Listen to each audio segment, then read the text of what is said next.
ನಮಸ್ಕಾರ ಫ್ರೆಂಡ್ಸ್, ಇವತ್ತಿನ ಈ ವಿಡಿಯೋದಲ್ಲಿ ದ್ವಿತೀಯ PUC ಸೈನ್ಸ್ ವಿದ್ಯಾರ್ಥಿಗಳ ಬಗ್ಗೆ ಇಂಪಾರ್ಟೆಂಟ್ ನ್ಯೂಸ್ ಮಾತಾಡ್ತಾ ಇದ್ದೀನಿ. ಅದು ಯಾವುದು ಅಂದರೆ, ಸೈನ್ಸ್ ವಿದ್ಯಾರ್ಥಿಗಳು ಈಗಾಗಲೇ CET ಎಕ್ಸಾಮ್ಗೆ ಅಪ್ಲಿಕೇಶನ್ ಹಾಕಿರ್ತೀರಿ.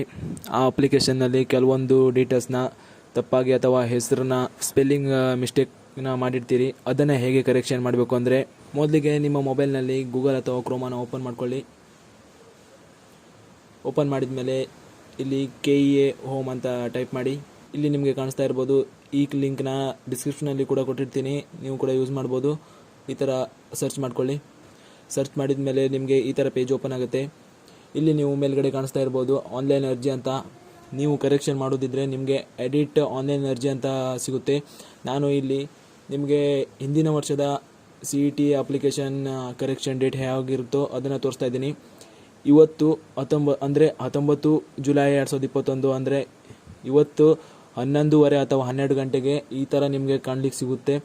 ಮತ್ತು ಇದ್ರ ಮೇಲೆ ಕ್ಲಿಕ್ ಮಾಡಿ ನೀವು ನೆಕ್ಸ್ಟ್ ನಿಮ್ಮ ಅಪ್ಲಿಕೇಶನ್ನ ಕರೆಕ್ಷನ್ ಮಾಡ್ಬೋದು. ಅದು ಹೇಗೆ ಕರೆಕ್ಷನ್ ಮಾಡೋದು ಅಂತ ನಾನು ಮುಂದಿನ ವೀಡಿಯೋದಲ್ಲಿ ತಿಳಿಸ್ತಾ ಇದ್ದೀನಿ. ಸಬ್ಸ್ಕ್ರೈಬ್ ಹಾಗೂ ಬೆಲ್ ಐಕಾನ್ನ ಪ್ರೆಸ್ ಮಾಡಿ ಮುಂದಿನ ವೀಡಿಯೋಗಾಗಿ ಕಾಯ್ತಾ ಇರಿ ಅಂತ ಹೇಳ್ತಾ ವಿಡಿಯೋನ ಮುಗಿಸ್ತಾ ಇದ್ದೀನಿ. ಧನ್ಯವಾದಗಳು.